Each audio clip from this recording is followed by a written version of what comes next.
క్రీస్తునందు ప్రియమైన ప్రతి ఒక్కరికి మన ప్రభువును రక్షకుడైనటువంటి యేసుక్రీస్తు నామంలో శుభములు తెలియజేస్తున్నాను.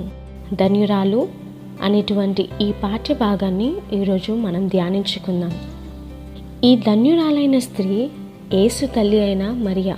పాత నిబంధనలోని మిరియాము అను పేరు నుండి మరియ పేరు వచ్చినట్లుగా వ్యాఖ్యాతలు వివరించారు.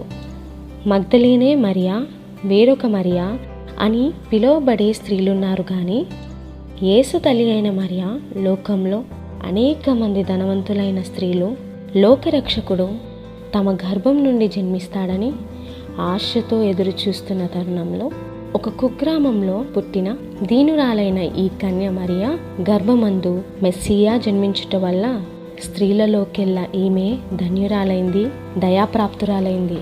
ఈ మాటలు లూకా వ్రాసిన సువార్త 1వ అధ్యాయము 20 నుంచి 28 వచనములలో వ్రాయబడి ఉన్నది.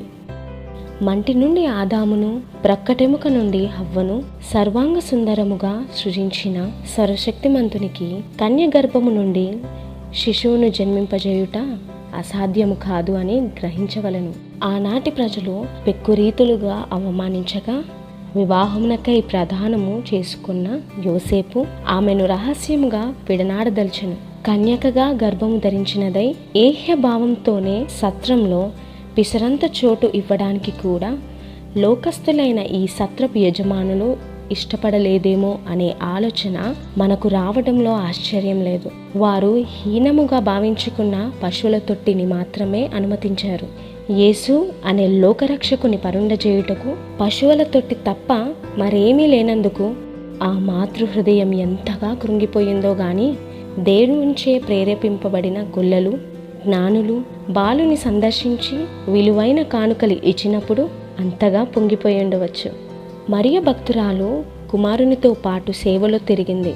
ప్రభువు మరణించే వరకు సిలువ వద్ద నిలిచింది. ఆయన ఆరోహణమైన తరువాత ఇతర స్త్రీలతో యేసు శిష్యుల మధ్య సమావేశమైనది.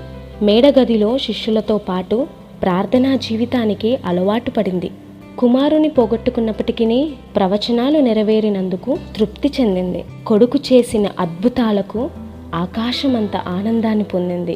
ఆయన పొందిన హింసలకు పాతాళమంత లోతైన విషాదాన్ని అనుభవించింది. అయినా ఆమె దేవుని యందు దీనురాలైంది, స్త్రీలలోకెల్లా ధన్యురాలు. ఆమె చెప్పిన మాటలు అనగా ఆయన మీతో చెప్పినది చేయుడి అనే హితోపదేశానికి విధేయులమైన ఎడల ప్రతి స్త్రీ తీర్పులోనికి రాక మరణము నుండి జీవంలోనికి దాటగలదు. ప్రభు కృప మీకు తోడై ఉండును గాక. ఆమెన్.